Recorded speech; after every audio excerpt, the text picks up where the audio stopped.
ಸುಭಾಷ್ ಪಾಳೇಕರ್ ಅಂತೇಳಿ ಡಾಕ್ಟರೇಟ್ ಪಡೆದಂಥವ್ರು ಮಹಾರಾಷ್ಟ್ರದ. ಪಾಳೇಕರ್ ಕೃಷಿ ಅಂತಾನೆ ಮಾಡ್ತಾರೆ.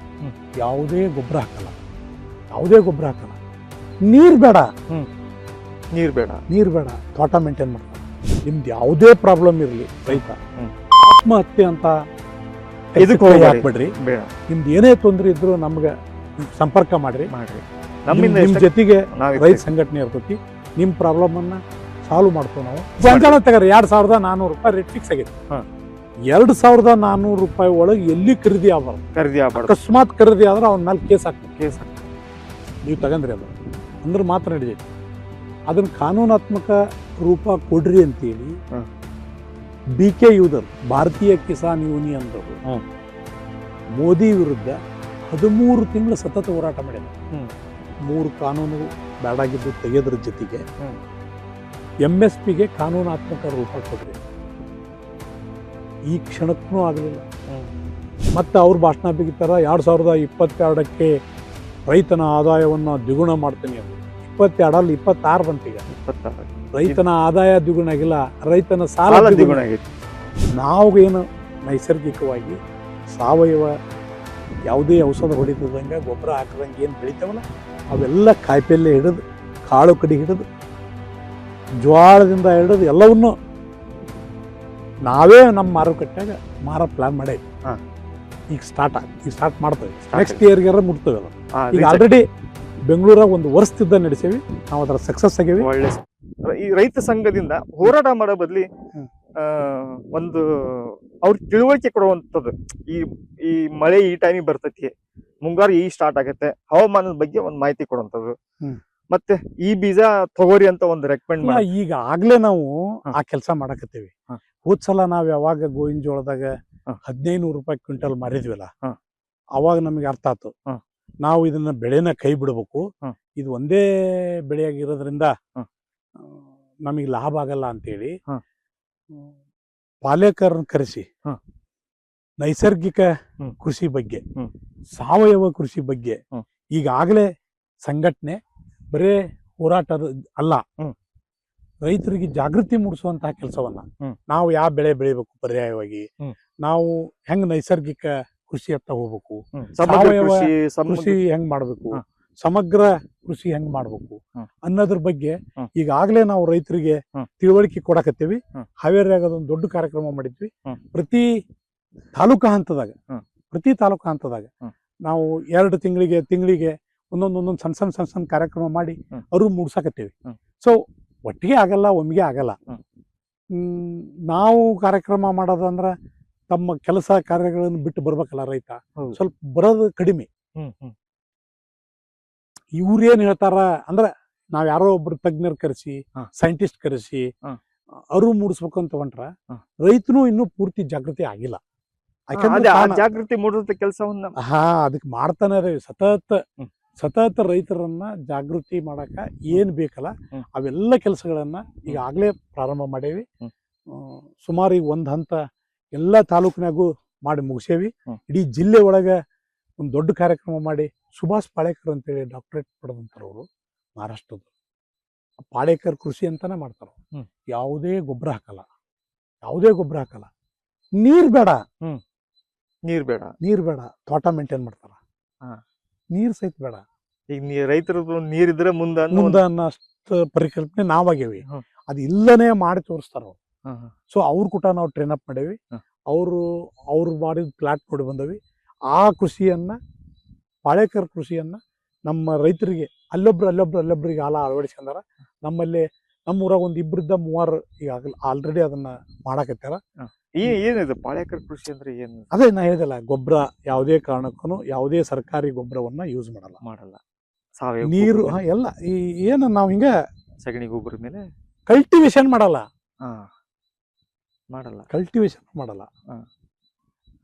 ಹಂಗ ತೋಟ ಮೇಂಟೈನ್ ಮಾಡಲ್ಲ. ತೋಟಗಾರಿಕೆಗೆ ಅವ್ರ ಕೃಷಿ ಹೆಚ್ಚು ಎಫೆಕ್ಟ್ ಐತಿ. ಅದಕ್ಕಿಂತ ಹಿಂದೆ ಇಲ್ಲೇ ಯಾರಂದ್ರ ಸಗಣಿ ಇಲ್ಲಿ ಕುಂದಗೋಳದಾಗ ಒಬ್ರು ಸಗಣಿ ಒಳಗ ದೊಡ್ಡ PhD 3 ಮಂದಿ PhD ಮಾಡ್ಯಾರ.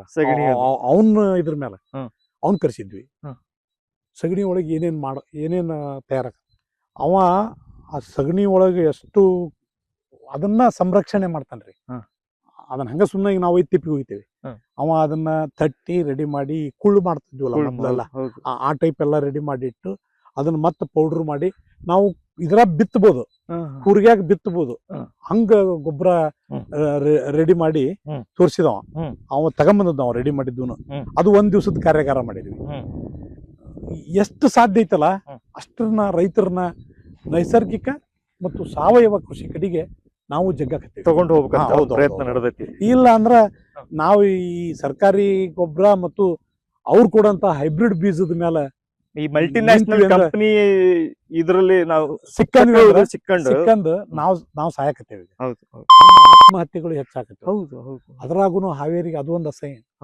ಹಾವೇರಿಗೆ ಹೆಚ್ಚು ಆತ್ಮಹತ್ಯೆ ಆಗತ್ತೇವೆ ಪ್ರತಿ ವರ್ಷದ ಈ 3 ವರ್ಷದ ಡಾಟಾದಾಗ 2 ವರ್ಷ ಸೆಂಚುರಿ ದಾಟೇವಿ. ಅಸಹ್ಯ ಅನ್ಸುತ್ತೆ ನಮ್ಗೆ ಅದನ್ನ ಹೇಳಾಕ. ಯಾಕಂದ್ರೆ ನಾವು ಇಷ್ಟೆಲ್ಲ ನಮ್ಮ ಸಂಘಟನೆ ದೊಡ್ಡದಿಟ್ಕೊಂಡು ರೈತರಲ್ಲಿ ಜಾಗೃತಿ ಮೂಡಿಸಿ ನಾವೊಂದು ಹೆಲ್ಪ್ ಲೈನ್, ನಾವು ಸಂಘಟನೆಗೆ ಏನು ಮಾಡ್ಬೋದು ಅಂತ ತಿಳ್ಕೊಂಡು ನಾವೊಂದು ಹೆಲ್ಪ್ ಲೈನ್ ಪ್ರಾರಂಭ ಮಾಡೇವಿ. 2 ನಂಬರ್ ಕೊಟ್ಟವಿ. ನಿಮ್ದು ಯಾವುದೇ ಪ್ರಾಬ್ಲಮ್ ಇರಲಿ, ರೈತ ಆತ್ಮಹತ್ಯೆ ಅಂತ ಹಾಕ್ಬೇಡ್ರಿ. ನಿಮ್ದು ಏನೇ ತೊಂದರೆ ಇದ್ರು ನಮ್ಗೆ ಸಂಪರ್ಕ ಮಾಡ್ರಿ. ನಿಮ್ ಜೊತೆಗೆ ರೈತ ಸಂಘಟನೆ ಇರ್ತೈತಿ. ನಿಮ್ ಪ್ರಾಬ್ಲಮ್ ಅನ್ನ ಸಾಲ್ವ್ ಮಾಡ್ತೇವೆ ನಾವು. ಆತ್ಮಹತ್ಯೆಯನ್ನ ತಡೆಗಟ್ಟಕ್ ನಾವು ಒಂದು ರೂಲ್ಸ್ ಮಾಡಿದ್ವಿ ಹೊರತು ನಾವೊಂದ್ ಏನೋ ಮಾಡ್ಕೊಂಡ್ವಿ. ಆದ್ರ ಹಾವೇರಿಯಾಗ ಇಷ್ಟೆಲ್ಲ ಆತ್ಮಹತ್ಯೆ ಆಕತ್ತೇವು, ಇಷ್ಟೆಲ್ಲ ನಡೆದವು. ಇದು ಯಾಕೆ ನಡೆದತಿ, ಇದನ್ನ ಹೆಂಗ್ ಕಂಟ್ರೋಲ್ ಮಾಡ್ಬೇಕು, ಏನ್ ಮಾಡ್ಬೇಕು ಅನ್ನೋದನ್ನ ಈ ಕ್ಷಣದವರೆಗಿನು ಯಾವುದೇ ಸರ್ಕಾರ ಮಾಡಲಿಲ್ಲ. ಇಷ್ಟೆಲ್ಲ ಆಗೈತಲ್ಲ, ಈ ಕಾಂಗ್ರೆಸ್ ಸರ್ಕಾರ ಬಂದ ಮೇಲೂ ಆತ್ಮಹತ್ಯೆ ಸರಣಿ ಚಲೋ ಐತಿ. ಇವ್ರು ಈಗ ಈ ಹಾವೇರಿಯಾಗ ಇಷ್ಟ ಆಗತೈತಿ ಅಂದ್ರ ಏನಾರ ಒಂದ್ ಸ್ಪೆಷಲ್ ಒಂದ್ ಪ್ಯಾಕೇಜ್ ಮಾಡಿ ಎದಕ್ಕೆ ಆತ್ಮಹತ್ಯೆ ಆಗತೈತಿ ಅಂತ ನೋಡಿ ಅದನ್ನ ಕಂಟ್ರೋಲ್ ಮಾಡಕ್ ಟ್ರೈ ಮಾಡಿ. ಸಮಿತಿ ಏನು ಇಲ್ಲ, ರೈತ ಸಂಘಟನೆಗಳನ್ನ ಜೊತೆ ತಗೊಂಡು ಯಾವ ಸಂಘಟನೆಯೂ ಸಹಾಯವಾಣಿ ತೆಗೆದವೇ ಹೊರತು ಸರ್ಕಾರದಿಂದ ಯಾವುದೇ ಕಾರ್ಯಕ್ರಮ ಮಾಡಿಲ್ಲ. ಅಂದ್ರೆ ರೈತ ಅಂದ್ರೆ ಒಂದು ಯಾಕೆ ರೈತ ಅಷ್ಟು ಆತ್ಮಹತ್ಯೆ ಆಕತ್ತೇವ ಅಂದ್ರ ಸರಿಯಾಗಿ ರೇಟ್ ಸಿಗ್ತಿಲ್ಲ, ಅವನಿಗೆ ರೇಟ್ ಸಿಗ್ತಿಲ್ಲ. ಬ್ಯಾಂಕ್ನಾಗ ಇದು ರೇಟ್ ಸಿಗ್ತಿಲ್ಲ, ಬ್ಯಾಂಕ್ನಾಗ ಸಾಲ ತೀರಲ್ಲ, ಡ್ಯೂ ಆಕತಿ. ಒಂದ್ ಡ್ಯೂ ಆತು ಅಂದ್ರ ಬಡ್ಡಿ ಚಕ್ರ ಬಡ್ಡಿ ಇರ್ತತಿ. ಅವನಿಗೆ ಜಾಮೀನ್ ಹಾಕದವನಿಗೆ ಸಿಗಲ್ಲ, ಅವನಿಗೆ ಯಾರು ಜಾಮೀನ್ ಮಾಡಿರ್ತಾನ ಅವನಿಗೆ ಸಿಗಲ್ಲ ಸಾಲ. ಅವನ್ ಕಿರ್ಕುಳ, ಈ ಬ್ಯಾಂಕ್ನ ಕಿರ್ಕುಳ ಇಲ್ಲವನ ಯಾರ ಜಾಮೀನ್ದಾರ ಅವ್ನ ಕಿರ್ಕುಳ. ಇವೆಲ್ಲ ಸಾಲದ ಸಿಕ್ಕಂಡದಕ್ಕ ಆತ್ಮಹತ್ಯೆಗೆ ಹೋಗ್ತಾರ. ಅವ್ನ್ ಸಾಲದ ಸಿಕ್ಕಬಾರ್ದಂದ್ರ ಬೆಳೆದಕ್ಕೆ ಸರಿಯಾದ ಬೆಲೆ ಸಿಕ್ಕರೆ ಮಾತ್ರ ಪರಿಹಾರ. ಪರಿಹಾರ ಬೆಲೆನ ರೈತನಿಗೆ ಇವು ಎಲ್ಲಾ ಸಮಸ್ಯೆಗೆ ಪರಿಹಾರ ಬೆಲೆ. ನಾವು ಬೆಳೆದಕ್ಕೆ ನಮ್ ರೇಟ್ ಕೊಡ್ರಿಪ್ಪ. ಒಂದ್ ಚಿಕ್ಕ ಬೆಂಕಿ ಕಡ್ಡಿಗೆ ಒಂದ್ ರೇಟ್ ಐತಿ, ₹1, 50 ಪೈಸೆ ಚಾಕ್ಲೇಟಿಗೆ ಒಂದ್ ರೇಟ್ ಐತಿ. ಅದ್ರ ಮೇಲೆ ಪ್ರಿಂಟ್ ಆಗಿರ್ತೈತಿ. ರೈತ ಬೆಳೆದ ಬೆಲೆಗೆ ಇವತ್ತಿನವ್ರಿಗೆ ಯಾಕೆ ಪ್ರಿಂಟ್ ಆಗಲ್ಲ? ರೈತನ ತಪ್ಪು, ಸರ್ಕಾರದ ತಪ್ಪು? ಇಲ್ಲಿ ರೈತ ಏನು ಮಾಡಕ್ಕಾಗಲ್ಲ ಒಬ್ಬನ. ನಾವು ಅಸಂಘಟಿತ ವಲಯ.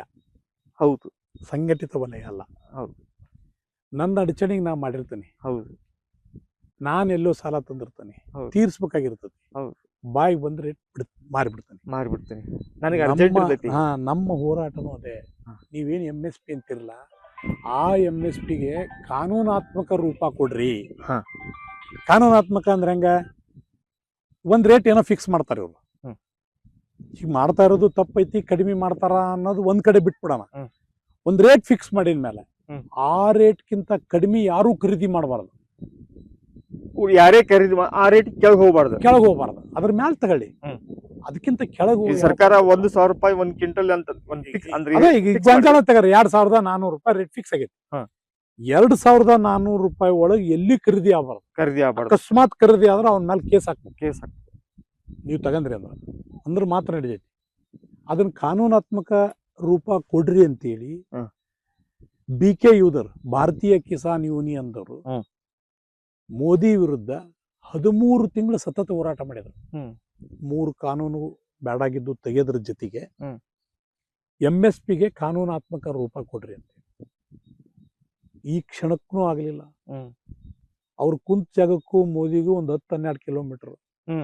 ಮೋದಿ ಕುಂದ್ರ ಜಾಗಕ್ಕೂ ಇವ್ರು ಸ್ಟ್ರೈಕ್ ಕುಂದ್ರು. ಒಂದ್ಸಲ ಹೋಗ್ಲಿಲ್ಲ. 11 ತಿಂಗಳು 13 ತಿಂಗಳು ಹೋರಾಟ ಆದ್ರೆ ಒಂದ್ಸಲ ವಿಸಿಟ್ ಮಾಡ್ಲಿಲ್ಲ. 10 ಸಲ ಕರೆಸಿ ಮಾತಾಡಿದ್ರು. ಅದು ಬ್ಯಾರೆ ಕರೆಸಿ ಮಾತಾಡಿದ್ರು. ಅಂದ್ರ ಮಿನಿಸ್ಟರ್ ಮತ್ತೊಬ್ಬರಿಗೆ ಜವಾಬ್ದಾರಿ ಕೊಟ್ರು. ಮೋದಿ ಇನ್ನೂ ಮಾಡ್ಲಿಲ್ಲ. ಮತ್ತೆ ಅವ್ರ ಭಾಷಣ ಬಿಗಿತಾರ 2022ಕ್ಕೆ ರೈತನ ಆದಾಯವನ್ನ ದ್ವಿಗುಣ ಮಾಡ್ತೀನಿ ಅಂದ್ರು. 22 26 ಬಂತೀಗ. 26 ರೈತನ ಆದಾಯ ದ್ವಿಗುಣ ಆಗಿಲ್ಲ, ರೈತನ ಸಾಲ ದ್ವಿಗುಣ ಆಗೈತಿ. ಆದಾಯ ದ್ವಿಗುಣ ಆಗಿಲ್ಲ, ಸಾಲ ದ್ವಿಗುಣ ಆಗೈತಿ. ಹಿಂಗಾಗಿ ಸಾಲಕ್ಕ ಹೆದರಿ ಆತ್ಮಹತ್ಯೆಗಳು ಅದು ಹಾವೇರಾಗ ಹೆಚ್ಚಾಗತ್ತೇವು. ನಾವೇನಂತವಿ ಅಂದ್ರ ಇದೇ ಆತ್ಮಹತ್ಯೆ ಅಲ್ಲ, ಇದು ಸರ್ಕಾರ ಮಾಡುವ ಕೊಲೆ. ರೈತನ ಕೊಲೆ. ಹೌದು, ಕೊಲೆ ಅನ್ನಬೇಕು. ಇದಕ್ಕ ನನಗೆ ಅದೆಲ್ಲ ಸಿಗ್ಲಿಲ್ಲದಕ್ಕ ತಾನೇ ಆತ್ಮಹತ್ಯೆ ಆಗಿರೋದು. ಇದು ಸರ್ಕಾರ ಈ ರೀತಿ ಕೊಲೆ ಮಾಡೋದು. ಸರ್ಕಾರನ ನೇರವಾಗಿ ಕಾರಣ ಹೊರತು ಬೇರೆ ಯಾರು ಅಲ್ಲ. ವ್ಯವಸ್ಥೆಯನ್ನ ಸರಿಪಡಿಸಕ ಸರ್ಕಾರ ಪೂರ್ಣ ಜವಾಬ್ದಾರಿ ತಗಂದಲ್ಲ. ಜವಾಬ್ದಾರಿ ತಗಂದಾಗ ಮಾತ್ರ ರೈತ ಬದುಕ್ತಾನ. ಅನಿವಾರ್ಯವಾಗಿ ಸಂಘಟನೆನು ಪರ್ಯಾಯ ಬೆಳೆಯತ್ತ. ನಮ್ ಬೀಜ, ನಮ್ ಗೊಬ್ಬರ, ನಮ್ಮ ಏನು ಮೊದ್ಲಿತ್ತಲ್ಲ ಆ ಕೃಷಿಯತ್ತ ನಾವು ಹಾವೇರಿ ರೈತ ಸಂಘಟನೆ ರೈತರನ್ನ ಜಾಗೃತಿ ಮಾಡಾಕತ್ತೀವಿ. ಆ ಕಡೆ ರೈತರನ್ನ ಒಯ್ತೇವಿ. ಸ್ವಲ್ಪ ಟೈಮ್ ಆಗ್ಬೋದು, ಆದ್ರೂ ಈ ಪ್ರಕ್ರಿಯೆ ನಡೆಯಕ್ಕೆ ಟೈಮ್ ತಗೋಬಹುದು. ಎಲ್ಲ ರೈತರನ್ನ ಆದ್ರೆ ನಾವು 100% ನಾವು ಪರ್ಯಾಯ ಬೆಳೆ ಹತ್ರ ಹೋಗೇ ತಿರ್ತೀವಿ. ನೈಸರ್ಗಿಕ ಮತ್ತು ಸಾವಯವದ ಕಡೆನ ಹೆಚ್ಚು ಒಲವು ಕೊಡ್ತೇವೆ. ಈ ಸರ್ಕಾರ ಮಾಡೋದಕ್ಕೆ ಅವ್ರ ನಂಬಿಕೆ ಕೂತೋ ಬದ್ಲಿ ನಮ್ಮ ರೈತಗೋಸ್ಕರ ನಾವೇ ಒಂದು ಪ್ಲಾನ್ ಮಾಡ್ಕೋಬಹುದು. ಅಂದ್ರೆ ನಮ್ದಿಷ್ಟು ಬೀಜ ಗೊಬ್ಬರ ಇದೆ, ನಾವೇ ಒಂದು ಕಂಪ್ನಿಗೆ ಅಪ್ರೋಚ್ ಮಾಡೋಂಥದ್ದು. ನಮ್ಮ ಜಿಲ್ಲೆಗೆ, ನಮ್ಮ ಪ್ರದೇಶಕ್ಕೆ ಇಷ್ಟು ರೈತರು ಇಷ್ಟು ಬೀಜ ಹಾಕ್ತಾರೆ, ನಮ್ಗೆ ಈ ಟೈಮಿಗೆ ಒಂದು ಬೀಜ ಒಂದು ಗೊಬ್ಬರ ಸಪ್ಲೈ ಆಗಬೇಕು. ಈ ಒಂದು ರೇಟ್ ನಮಗೆ ಇದು ಒಂದು ಪಾಯಿಂಟ್. ಇನ್ನೊಂದು ಪಾಯಿಂಟ್, ನಾವು ಬೆಳೆದ ಬೆಲೆಗೆ ಬೇರೆ ಯಾರು ಬೇಡ, ನಮ್ಗೆ ಇನ್ನೊಬ್ಬ 1000 ಮಂದಿ ಮಧ್ಯವರ್ತಿ ಬೇಡ, ಸರ್ಕಾರ ತಗೊಳ್ಳೋದು ಬೇಡ. ಈ ಪ್ರದೇಶದಲ್ಲಿ ಈ ರೈತರು ಇದ್ ಬೆಳೆದಾರೆ, ನಾವ್ ಈಗ ಕೊಡ್ತಾವಪ್ಪ, ನಮ್ಗೆ ಈ ರೇಟ್ ಬಂದು ಕೊಡ್ತೇವಿ ಆಯ್ತಾ. ಅವ್ನಿಗೆ ತಡ್ಕೊಳಕ್ ಒಂದ್ ತಿಂಗಳು 2 ತಿಂಗಳು ಅವ್ನು ಸಾಲ ಮಾಡಿರ್ತಾನೆ, ಬಡ್ಡಿ ಕಟ್ಬೇಕು, ಮನೆ ಜೀವನ. ಯಾಕಂದ್ರೆ ಅವ್ನು ತಿಂಗಳ ಸಂಬಳ ತಗೊಳ್ಳಲ್ಲ, ವರ್ಷಕ್ಕೊಮ್ಮೆ ಬರಂತದ್ರಿ. ಅಲ್ಲಿಗೆ ತಡ್ಕೊಳ್ಳೋಷ್ಟು ಅವನಿಗೆ ಒಂದ್ ಸ್ವಲ್ಪ ಆರ್ಥಿಕ ಸಹಾಯ, ಈ ತರದ್ ಏನಾದ್ರು ನಿಮ್ಗೆ ಯೋಚನೆಗಳು, ಪ್ಲಾನ್ಗಳು? ಇಲ್ಲ, ಸಂಘಟನೆಯಲ್ಲಿ ಕಷ್ಟ ಸಾಧ್ಯ. ಫೈನಾನ್ಸಿಯಲ್ ಮ್ಯಾಟರ್ ಬಂತು ಅಂದ್ರ ಎಲ್ಲಾ ಸುದ್ದಿ ಇರಲ್ಲ. ಹೌದಾ? ಆ ಹಂತಕ್ಕೆ ನಾವಿನ್ನು ಯಾವ್ದು ವಿಚಾರ ಮಾಡಿಲ್ಲ. ಸುಮ್ನೆ ಮಾತಾಡೋದ್ ಬೇಡ. ಆ ಹಂತಕ್ಕೆ ನಾವು ವಿಚಾರ ಮಾಡಿಲ್ಲ. FPO ಅಂತ ಬಂದು ಅದಕ್ಕಾಗಿನ ರೈತರದ ರೈತ ಉತ್ಪಾದಕ ಕೇಂದ್ರಗಳು ನೀವ್ ಹೇಳಿದ್ರಲ್ಲ, ಸೇಮ್. ಒಬ್ಬೊಬ್ರು 1000 ರೂಪಾಯಿ ಹಾಕೋದು, ಒಂದ್ 1000 ಮಂದಿ ಹಾಕಾರ, ಅದೊಂದ್ 10 ಲಕ್ಷ ರೂಪಾಯಿ ಹಾಕತಿ.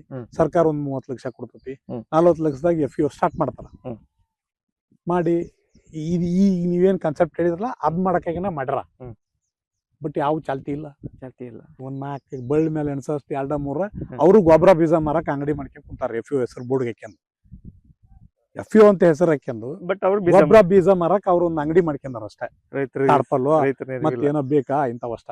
ಆದ್ರ ಇಂಥದ ಬೀಜ ಹಾಕಿ ಅವ್ನ್ ಖರೀದಿ ಮಾಡಿ ಅದಕ್ಕೊಂದ್ ಸಣ್ಣದು, ಇದು ಕೇಂದ್ರ ಸರ್ಕಾರದ ಯೋಜನೆ ಒಳಗೆ ಒಂದು ಯೋಜನೆ ಇದೆ. FPO ಮಾಡಿ ಬಟ್ ಸರಿಯಾಗಿ ಕಾರ್ಯರೂಪಕ್ಕೆ ಬಂದಿಲ್ಲ, ಆಗ್ತಾ ಇಲ್ಲ, ಅನುಷ್ಠಾನ ಆಗ್ತಾ ಇಲ್ಲ, ಸರಿಯಾಗಿ ಅನುಷ್ಠಾನ ಆಗ್ತಾ ಇಲ್ಲ. ಅದ್ರಾಗೂ ದುಡ್ಡು ಹೊಡ್ಯಾಕ್ ಹೋಗಾರ. ಇವ್ರೊಂದ್ 10 ಲಕ್ಷ ಕುಡ್ಸೋದು, ಅಲ್ಲೊಂದ್ 30 ಲಕ್ಷ ತಗೊಳೋದು. ಅವ್ರು ಯಾರು 10 ಲಕ್ಷ ಕುಡ್ಸಾಕ ಒಂದ್ 10 ಮಂದಿ ಸೇರಿ ಕುಡ್ಸಿರ್ತಾರ. ಆ 30 ಲಕ್ಷನ ಓಸರು ಹಂಚ್ಕೊಂಡ್ಬಿಡ್ತಾರ, ಮುಗಿತಲ್ಲಿ. ಇದು ಗೊಬ್ಬರದ ಅಂಗಡಿ ಒಂದ್ ಬೋರ್ಡ್ ಹಾಕ್ಯಂಡ್ ಖಾಲಿ ಕುತ್ಕೊಂಡ್ಬಿಡ್ತಾರ. ಸುಮ್ಮನೆ FPO ನಮಗೂ ಇಷ್ಟ ಅದಾವು. FPO ನೀವೇನ್ ಹೇಳಿದ್ರಲ್ಲ, ಈ ಕಾನ್ಸೆಪ್ಟ್ ಪ್ರಕಾರನ FPO ಮಾಡಿ ಚಾಲ್ತಿ ಮಾಡ್ಬೇಕಂತಿತ್ತು ಸರ್ಕಾರದ್ದು. ಬಟ್ ಅದು ಫೇಲ್ ಆಗ್ಯಾರ. ಸರ್ಕಾರದವರು ಫೇಲ್ ಆಗ್ಯಾರ. ಬಟ್ ನಾವು ಹಾವೇರಿ ಒಳಗೆ ನಮ್ಮ ವಿಚಾರಗಳು ಇದು ಐತಿ. ಇದನ್ನ ನಾವು ಸದ್ಯದಾಗ ಮಾಡ್ತೇವೆ.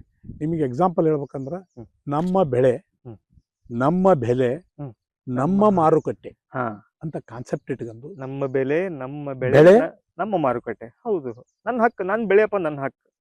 ನಾವೇ ಬೆಲೆ ಕಟ್ತೇವೆ, ನಮ್ಮ ಮಾರುಕಟ್ಟೆ ನಾವು ಮಾರ್ತೇವೆ ಅಂತೇಳಿ ಈಗಾಗಲೇ RR ನಗರದಾಗ, ಬೆಂಗಳೂರಾಗ ಮಾರ್ಕೆಟ್ ಸ್ಟಾರ್ಟ್ ಮಾಡೇವಿ.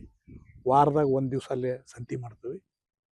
ನೈಸರ್ಗಿಕವಾಗಿ ಏನ್ ಬೆಳಿತೇವಲ್ಲ, ಗೊಬ್ಬರ ಇಲ್ಲಂಗ ಸಾವಯವ ಬೆಳೆಗಳನ್ನ ಅಲ್ಲಿ ಮಾರ್ತಾ ಇದಾವೆ. 1 ವರ್ಷ ಆತೀಗ ಮುಗಿತು. 1 ವರ್ಷ ಎಷ್ಟು ಬೇಡಿಕೆ ಐತಿ ಅಂದ್ರ, ನಾವು ಒಯ್ದಲ್ಲಿ ಮಾರಕತ್ತೇವಲ್ಲ ಈಗ ನಮ್ಮ ಮಾರ್ಕೆಟ್ನಾಗ. ನಾವು ಬರೋದು ಕಾಯ್ತಾರ. ನಮ್ಮ ಮಾರ್ಕೆಟ್ ದಿವಸ ನಾವು ಬಂದ ಮೇಲೆ 2-3 ತಾಸಕ್ಕೆ ಎಲ್ಲಾ ಕಾಯಿಪಲ್ಯನೂ ಖಾಲಿ ಆಗ್ತದೆ. ಅಲ್ಲೇ ಕೋಲಾರ, ಮೈಸೂರು ಇಷ್ಟು ಭಾಗದವ್ರು ನಮಗೆ ದೂರ ಆಗ್ತೈತೆ ಅದು. ಹೌದು, ಅದಕ್ಕೆ ನಾವು ಒಯ್ದಿಲ್ಲ ಅಷ್ಟ. ನಾವು ಸುಮ್ಮನೆ ಟ್ರಯಲ್ ಸ್ಟಾರ್ಟಿಂಗ್ ದಿವಸ ಓಪನಿಂಗ್ ಮಾಡೋ ದಿವಸ ನಾವು ಬ್ಯಾಡಗಿ ಮೆಣಸಿನ್ಕಾಯಿ ಇಲ್ಲಿ ಚಲೋ ಅಂತ ಹೇಳಿ ಬ್ಯಾಡಗಿ ಮೆಣಸಿನ್ಕಾಯಿ ತಗೊಂಡೋಗಿ ಅದನ್ನಷ್ಟ ಸೇಲ್ ಮಾಡಿದೀವಿ. ಅದನ್ನ ನಾವು ಬೆಳೆದದ್ದಲ್ಲ ಅಲ್ಲ, ಮತ್ ನಾವು ಅದನ್ನ ತಪ್ಪು ಮಾಡಬಾರ್ದು ಅಂತ ಕೈ ಬಿಟ್ಟವು ಅಷ್ಟ. ಅದನ್ನ ಒಯ್ದಿಲ್ಲ, ನಾವು ಮತ್ತೆ ಮಾರ್ಕೆಟ್ಗೆ ಹೋಗಿಲ್ಲ. ಅದನ್ನ ಎಲ್ಲ ಜಿಲ್ಲಾದಾಗೂ, ಜಿಲ್ಲಾ ಕೇಂದ್ರದಾಗ ನಾವು ಪ್ರಾರಂಭ ಮಾಡೋ ಅಲ್ಲಿ ಇನ್ನೂ ಆಶ್ಚರ್ಯ ಅಂದ್ರ ಎಲ್ಲಾ ಏರಿಯಾದಾಗನು ನಮ್ಮ ಏರಿಯಾದಾಗ ಒಂದ್ ದಿವ್ಸ ಮಾಡ್ರಿ, ನಮ್ಮ ಏರಿಯಾದಾಗ ಒಂದ್ ದಿವ್ಸ ಮಾಡ್ರಿ ಅಂತ ಕೇಳ್ತಾದಾರ. ಅವ್ರು ಕೇಳ್ತಾದಾರ ಅಂತೇಳಿ ನಾವ್ ಇಲ್ಲೆಲ್ಲೋ ಕ್ಯಾಬೇಜ್ ಸಿಕ್ಕಾಬಿಟ್ಟೆ ಅವು ಎಣ್ಣೆ ಹೊಡೆದಿರ್ತವೆ ಅಂತ ತಗೊಂಡೋಗಿ ಅಲ್ಲಿ ಮಾರಿದ್ರ ಮಾರ್ಕೆಟ್ಗೂ ನಮಗೆ ಪರಕಿಲ್ಲ. ಹೌದು, ನಾವು ಏನ್ ಮತ್ತೆ ಅದನ್ನೇ ಮಾಡ ನಾವು ಅದಕ್ಕೆ ನಾವು ಅಂಥದೇ ಬೆಳೆ ಬೆಳೆದು ಅದನ್ನೇ ಮಾಡೋಣ ಅಂತಿರ್ತೀವಿ. ಈಗ ನಾವು ಅದೇ ಹೇಳಿದಲ್ಲ, ಪಾಳೇಕರ್ ಕರೆದು ಮತ್ತೆ ಈಗ ನಮ್ಮ ರೈತರನ್ನ ಜಾಗೃತಿ ಮೂಡಿಸ್ಕೊಂತ ಈಗ ಇನ್ನು ಮುಂದೆ ಅದೇ ಪ್ರಾರಂಭ ಮಾಡ್ತೇವೆ. ಹಾವೇರಿಯಾಗ ಇಡೀ ಜಿಲ್ಲೆಯಾಗ ಒಂದ್ ಹತ್ರ ಸ್ಟಾರ್ಟ್ ಮಾಡ್ತೇವೆ. ನಾವು ಏನು ನೈಸರ್ಗಿಕವಾಗಿ ಸಾವಯವ ಯಾವುದೇ ಔಷಧ ಹೊಡಿತದಂಗ ಗೊಬ್ಬರ ಹಾಕದಂಗೆ ಏನು ಬೆಳಿತೇವಲ್ಲ ಅವೆಲ್ಲ ಕಾಯಿಪಲ್ಯ ಹಿಡಿದು, ಕಾಳು ಕಡಿ ಹಿಡಿದು, ಜ್ವಾಳದಿಂದ ಹಿಡಿದು ಎಲ್ಲವನ್ನೂ ನಾವೇ ನಮ್ಮ ಮಾರುಕಟ್ಟೆಯಾಗ ಮಾರೋ ಪ್ಲಾನ್ ಮಾಡೇವಿ. ಈಗ ಸ್ಟಾರ್ಟ್ ಮಾಡ್ತೇವೆ. ನೆಕ್ಸ್ಟ್ ಇಯರ್ಗಾರ ಮುಟ್ತೇವೆ ಅದನ್ನ. ಈಗ ಆಲ್ರೆಡಿ ಬೆಂಗಳೂರಾಗ ಒಂದು ವರ್ಷದಿಂದ ನಡೆಸೇವಿ, ನಾವು ಅದರ ಸಕ್ಸಸ್ ಆಗೇವಿ. ಒಳ್ಳೆ ಸ್ಪಂದನೆ. ಮೊನ್ನೆ ಬಾಗಲಕೋಟೆಗ ಈ ವಾರದಾಗ ಪ್ರಾರಂಭ ಮಾಡಕ್ ರೆಡಿ ಆಗ್ಯಾರ ಅವರು. ಅಲ್ಲಿ ಈ ಕಬ್ಬು ಏನಿತ್ತಲ್ಲ ನೈಸರ್ಗಿಕ ಬೆಳೆದ ಬೆಲ್ಲ ತೆಗಿತಾರ ಗಾಣದಾಗ, ಆ ಬೆಲ್ಲ ಬಾಗಲಕೋಟೆಗ ಅಲ್ಲಿದ್ದನೂ ಅಲ್ಲಿ ಬೆಂಗಳೂರು ಹೋಗ್ತದ ನಾವು ಮಾರ್ಕೆಟಿಗೆ. ಹಂಗ ಇದ್ದದ್ದನು ಅಲ್ಲಿ ಎಲ್ಲೆಲ್ಲಿ ಯಾವ ಏರಿಯಾದಾಗ ಯಾವ್ದು ಹೆಚ್ಚು ಸಿಗ್ತೈತಲ್ಲ ಅಂತ ತಗೊಂಬಂದು ನಾವು ಇಲ್ಲಿ ಚಲೋ ಮಾಡಿದ್ವಿ ಅಂದ್ರೆ ಹಾವೇರಿಯಾಗ ಅಲ್ಲಿಂದ ಬೆಲ್ ಬರ್ತದೆ ನಮಗೆ. ಬೆಲ್ ಬರ್ತದೆ, ನಮ್ಮ ರೈತನ ಬರ್ತಾನ. ಏನು ನಾವೇ ತರಿಸ್ಕೊಂಡು ಲಾಭಕ್ಕೆ ಮಾರಂಗಲ್ಲ, ಅದೇ ರೈತ ಬಂದು ಅವನೇ ಮಾರಿ ಅವನ ಹೋಗ್ಬೇಕು. ಹೌದು, ಅವನ್ ಬೆಳೆದ ಒಂದ್ ಬೆಲೆ ನಾನಾ ಮಾರ್ಬೇಕು, ಅದನ್ನ ನಾನಾ ಬೆಲೆ ಕಟ್ಟಬೇಕು. ಹೌದು, ನಮ್ಮ ಮಾರುಕಟ್ಟೆ, ನಮ್ಮ ಬೆಲೆ, ನಮ್ಮ ಬೆಳೆಗೆ ನಮ್ಮ ಬೆಲೆ. ಈ ಕಾನ್ಸೆಪ್ಟ್ನೊಳಗೆ ಈ ಒಂದು ವರ್ಷ ಆತ ನಡೆದು ಇಲ್ಲಿ ನಾವು ಹಾವೇರಿ ಸದ್ಯದ ಪ್ರಾರಂಭ ಮಾಡ್ತೀವಿ. ಜೂನ್ 10ನೇ ತಾರೀಕಿಗೆ ಇಡೀ ಜಿಲ್ಲೆಯಿಂದ ಎಲ್ಲಾ ತಾಲೂಕಿನಿಂದನೂ ನಮ್ಮ ರೈತರು ಬರ್ತಾರ. ಮಳೆ ಕಂಟಿನ್ಯೂಸ್ ಮನ್ಸೂನ್ ಇತ್ತು ಅಂದ್ರೆ ಸ್ವಲ್ಪ ಸ್ಟ್ರೆಂತ್ ಕಡಿಮೆ ಆಗ್ಬೋದು, ಕಡಿಮೆ ಇರ್ಲಿ ಹೆಚ್ಚಿರ್ಲಿ, ಇಲ್ಲ ಅಂದ್ರೂ ಹೆಚ್ಚಿನ ಸಂಖ್ಯೆ ಒಳಗೆ ನಮ್ಮಲ್ಲಿ ಅವತ್ತಿನ ದಿವಸ ಬರ್ದೇ ಬರ್ತಾರ. ಒಂದ್ ದಿವಸದ ಮಟ್ಟಿಗೆ ಅಷ್ಟನ್ನು ಕರ್ಕೊಂಡು ಏನು ನಾವು ಈ ಗೋವಿನ ಜೋಳದ ಬೆಳೆ ಬೀಜದ ಬೆಲೆಯನ್ನ ಒಂದೇ ರೇಟ್ ನಿಗದಿ ಮಾಡಿದೀವಿ ಅಂದ್ವಿ ಅಂತ ಹೇತಾಳ ಆಗ್ತಾವಲ್ಲ, ಅದೊಂದು ಮೇಜರ್. ಅದ್ರ ಜೊತೆಗೆ ಹೆಸ್ಕಾಂ ಜಸ್ಕಾಂ ಎಲ್ಲ KB ಅನ್ನ ಖಾಸಗೀಕರಣ ಮಾಡಕೊಂಡ್ರಲ್ಲ, ಅದನ್ನ ನಾವು ವಿರೋಧಿಸಿ ಚಳವಳಿ ಮಾಡ್ತೇವೆ. ಅವತ್ತ ಪತ್ರ ಚಳವಳಿ ಮಾಡ್ಬೇಕು ಅಂತ ಮಾಡೇವಿ. ನಿನ್ನೆ ಡಿಸ್ಕಸ್ ಮಾಡೇವಿ. ಅದಕ್ಕೆಲ್ಲ ರೆಡಿ ಮಾಡ್ಕೊಂತೇವೆ. ಎಲ್ಲರೂ ಅದಕ್ಕೆ ಅಬ್ಜೆಕ್ಷನ್ ಹಾಕಕ್ 23 ಮಟ ಟೈಮ್ ಐತಿ. 23 ನಾಳೆ ಇನ್ನು 10 ನಾವು ಮಾಡೋದು. 10ನೇ ತಾರೀಕಿಗೆ ನಾವು ಅವ್ರಿಗೆ ಟಾಟಾ ಕಂಪ್ನಿ ಕೊಡಬಾಡ್ರಿ ಅಂತೇಳಿ ಒಕ್ಕೊರ್ಲಿಂದ ಹಾವೇರಿ ಡಿಸ್ಟಿಕ್ನಿಂದ ಒಕ್ಕೊರ್ಲಿಂದ ನಾವು ಒತ್ತಾಯ ಮಾಡ್ತೇವೆ. ನಮ್ಮೆಲ್ಲ ತಾಲೂಕಾ ಮತ್ತು ಜಿಲ್ಲಾ ಸಮಿತಿಯಿಂದನೂ ಅವ್ರಿಗೆ ಮನವಿನೂ ಕೊಡ್ತೇವೆ. ನಮ್ಮ ತಿರಸ್ಕೃತ ಮಾಡಿರೋದನ್ನ ಅವ್ರು ಅರ್ಜಿ ಹಾಕ್ಯಾರಲ್ಲ ಟಾಟಾದಾರ, ನಾವು ಮಾಡ್ತೇವೆ ಅಂತೇಳಿ ಅಂತ ತಿರಸ್ಕೃತ ಮಾಡ್ರಿ. ಯಾವ ಕಾರಣಕ್ಕೂ ಟಾಟಾ ಕೊಡಬಾಡ್ರಿ, ಯಾವುದೇ ಪ್ರೈವೇಟೈಜಿಗೆ ಕೊಡಬಾಡ್ರಿ ಅಂತ ಇಟ್ಕೊಂಡ ಹೋರಾಟ ನಾಳೆ 10ನೇ ತಾರೀಕಿಗೆ ಸಾಂಕೇತಿಕ ಅಂತ ಅದಕ್ಕೆ ಹೋರಾಟಕ್ಕೂ ನಾವಿನ್ನ ನಮ್ಮ ಹೋರಾಟ ಬೇರೆ ಬೇರೆನ ಬರ್ತಾವ. ಮತ್ತ ನಾವು ನಿರಂತರ ಹೋರಾತ್ರಿ ಮಾಡ್ತೇವಿ, ರಾಷ್ಟ್ರೀಯ ಹೆದ್ದಾರಿ ಬಂದ್ ಮಾಡ್ತೀವಿ, ನೆಕ್ಸ್ಟ್ ಜೈಲ್ ಬರೋ ಚಳವಳಿ ಮಾಡ್ತೇವಿ. ಹಂಗ ಬೇರೆ ಬೇರೆ ಹಂತ ಹೋಗ್ತೇವೆ. ನಾಳೆ 10ನೇ ತಾರೀಕಿಗೆ ರೈತ ಹುತಾತ್ಮ ದಿನಾಚರಣೆ ಇರೋದ್ರಿಂದ ಅವ ಹುತಾತ್ಮರಿಗೆ ನಾವು ಅರ್ಪಿಸಿ ನೆಕ್ಸ್ಟ್ ಇದೊಂದು ಚಳವಳಿ ಮಾಡಿ ಮುಗಿಸ್ತೇವೆ. ಇದಕ್ಕೆ ಸರ್ಕಾರ ಸ್ಪಂದಿಸ್ತು ಸರಿ, ಇಲ್ಲ ಅಂದ್ರೆ ಈ ಹೋರಾಟದ ಸ್ಟೆಪ್ ಬೇರೆ ಬೇರೆ ರೂಪ ತಗೊಂಡು ಜೈಲ್ ಬರೋ ಚಳವಳಿ ಮಟ್ಟನೂ ಹೋಗ್ತೇವೆ. ಯಾವುದೇ ಕಾರಣಕ್ಕೂ ನಮ್ಮ KB ಅನ್ನ ಖಾಸಗೀಕರಣ ಮಾಡಕ ಅವಕಾಶ ಮಾಡಿಕೊಡಲ್ಲ. ಎಷ್ಟು ಬೇಡಿಕೆ ಅದ ನಿಮ್ಗೆ? ನಾವು ಸುಮಾರು 10ರಿಂದ 12 ಬೇಡಿಕೆ ಇಟ್ಕೊಂಡವಿ. ಅದು ಅಷ್ಟು ಹೇಳಿಲ್ಲ ನಮಗೆ. ಇದ್ರಾಗ ಬಹಳಷ್ಟು ಬರೀ ಸಣ್ಣ ವಿಮಾದಾಗ ಆ ಸವಣೂರಾಗ ನೀರಾವರಿ ಆಗೈತಿ, ಬೈಲ್ ಆಗೈತಿ ಅಂತ ಸುಮ್ಮನೆ ಒಂದ್ ಸಣ್ಣ ಪಿಳಿ ನಾವು ಹಾಕಿ ಅವ ಕಂಪನಿ ಅವ ತಪ್ಪಿಸ್ಕೊಳಕ್ ಟ್ರೈ ಮಾಡತ್ತಾನ. ಯಾಕಂದ್ರ ಇಡೀ ಜಿಲ್ಲಾಕ್ ಒಂದ್ 60 ಕೋಟಿ ಕೊಟ್ಟಾನವ, ಬರೀ ಸವಣೂರು ತಾಲೂಕಿಗೆ 60 ಕೋಟಿ ಕೊಡೋದು ಬರ್ತದೆ. ಅದು ದುಡ್ಡು ಉಳಿಸ್ಬೇಕಲ್ಲವ, ಅದಕ್ಕೆ ಅವ ಕೊಟ್ಟಿಲ್ಲ. ಅವ್ನು ಕೊಡ್ಬೇಕು ಅಂತ ಆಗಿದ್ದನ್ನು ದುಡ್ಡು ಕೊಟ್ಟಿಲ್ಲ. ಅದಕ್ಕೆ ಅದನ್ನ ಅದ್ರ ಸೇರ್ಸೇವಿ. ಆಮೇಲೆ ಈಗ ಈ ಹದ್ದು ಬಂದೋಬಸ್ತ್ ಮಾಡ್ತಾವಲ್ಲ, ನಾವು ಅರ್ಜಿ ಹಾಕಿರ್ತೀವಿ. ಅರ್ಜಿ ಹಾಕಿದ್ಮೇಲೆ ಅದು 30 ದಿವಸದೊಳಗೆ ಅವ್ರು ಬಂದು ಎಲ್ಲ ಮಾಡ್ತಾರ. ಅವ್ರು ಹೋರಾಟಕ್ಕೆ ಕುಂತಾರ, ಯಾರು ಸರ್ವೇರು. 3 ತಿಂಗಳಾತ ಅವ್ರು ಹೋರಾಟ ಇರೋದ್ರಿಂದ. 3 ತಿಂಗಳಿಂದ ನಮ್ಗೆ ಯಾವ ಹದ್ದು ಬಂದೋಬಸ್ತ್ ಆಗಿಲ್ಲ. ಈಗ ಅವ್ರು ಸ್ಟ್ರೈಕ್ ಮುಗಿಸಿ ಬಂದು ಜಾಯ್ನ್ ಆಕಾರ. ಅವ್ರು ಜಾಯ್ನ್ ಆಗತ್ಲೆ ನಮ್ದು ಪೀಕ್ ಬಂದಿರ್ತೈತಿ. ಅವ್ರು ಮಾಡಕ್ಕಾಗಲ್ಲ, ಹದ್ದು ಬಂದೋಬಸ್ತ್ ಮಾಡಕ್ಕಾಗಲ್ಲ. ಅವ್ರಿಗೆ ಅದನ್ನ ಪೆಂಡಿಂಗ್ ಇಡಕ್ಕಾಗಲ್ಲ. ಅವ್ರು ಅದನ್ನ ಮುಗಿಸಿದ್ರೆ ಮುಂದಿಂದ ಅವ್ನಿಗೆ ಪಾಳೆ ಬರ್ತೈತಿ. ಅದಕ್ಕೆ ಅದನ್ನ ಮುಗಿಸ್ತಾ ಅಂದ್ರ ನಾ ಮತ್ತೆ ದುಡ್ಡು ತುಂಬಬೇಕು. ನಮ್ ಕಷ್ಟ ನೋಡ್ರಿ. ಅವ್ರು ಸ್ಟ್ರೈಕ್ ಮಾಡಕತ್ತಾರ, ನಮ್ ಹೊಲ ಖಾಲಿ ಇದ್ದಾಗ ಬರ್ಲಿಲ್ಲ. ಈಗ ಬರ್ತಾರ, ಇನ್ಮ್ಯಾಲ ಬರ್ತಾರ ಅವ್ರು.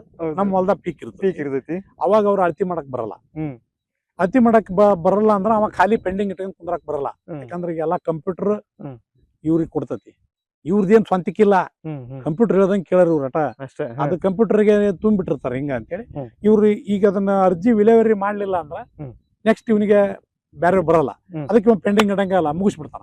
ಇದನ್ನ ಮುಗಿಸಿದ್ರೆ ಮತ್ತೆ ದುಡ್ಡು ತುಂಬಕ್ ನಾನು ಮತ್ತೆ ಅರ್ಜಿ ಹಾಕ್ಬೇಕು. ಅದಕ್ಕೆ ಹಂಗ ಮಾಡ್ಬೇಡ್ರಿ, ಇಂಥವ್ ಪೆಂಡಿಂಗ್ ಇಡ್ರಿ. ನಾಳೆ ನಮ್ ಬೆಳೆ ಬಂದ್ಮೇಲೆ, ಯಾಕಂದ್ರೆ ಅವ್ರ ತಪ್ಪೈತಲ್ಲ, ಅವ್ರ ತಪ್ಪೈತಲ್ಲ. 3 ತಿಂಗಳು ಅವ್ರ ಸರ್ವೇರ್ ಇಲ್ಲ ಅಂತೇಳಿ ನಮಗ್ ತೊಂದ್ರೆ ಕೊಡಕತ್ತಾರ. ಮುಗಿಸಿ ನಮಗ್ ಕೊಡ್ರಿ ಅಂತ ಒಂದು. ಈಗಾಗಲೇ ಹೆಸ್ಕಾಂನ್ಯಾಗ ನಾವು ಕಂಬ ತಂತಿ ನಾವು ದುಡ್ಡು ತುಂಬಿದವ್ರು ಇನ್ನೂ ಬಹಳಷ್ಟು ಕೆಲಸ ಉಳಿಸ್ಯಾರ. ಟಿಸಿ ಕೊಟ್ಟಿಲ್ಲ, ಲೈನ್ ಆಗಿಲ್ಲ, ಕಂಬ ಆಗಿಲ್ಲ. ಅವನು ಸಹಿತ ಲಘುನ ಮಾಡಿಕೊಡ್ರಿ ಅಂತ ಹೇಳಿ ಒಂದು ಅದ್ರಾಗ ಒತ್ತಾಯ ಸೇರ್ಸೀವಿ. ಇಂಥವು 10 ಹಲವು ಬೇಡಿಕೆ ಇಟ್ಕೊಂಡು ನಾವು ನಾಳೆ 10ನೇ ತಾರೀಕಿಗೆ ಒಂದು ದೊಡ್ಡ ಪ್ರಮಾಣದಾಗ ಹೋರಾಟ ಮಾಡ್ತೀವಿ. ಎಷ್ಟು ಜನ ರೈತರು ಸುಮಾರು 1000 ಜನ ಸೇರ್ತಾರೆ. 4 ರಿಂದ 5 ಸಾವಿರ ಜನ ಅಂತೂ ಸೇರ್ತಾರೆ. ಈ ಮಳೆ ಇಲ್ಲ ಅಂದ್ರೆ ಸ್ವಲ್ಪ 100% ಮಳೆ ಸ್ವಲ್ಪ ಕಡಿಮೆ ಆಗ್ಬೋದು ಅಷ್ಟೇ. ಆದ್ರೂ ದೊಡ್ಡ ಪ್ರಮಾಣದ ನಾವು ಹೋರಾಟ ಮಾಡ್ತೀವಿ.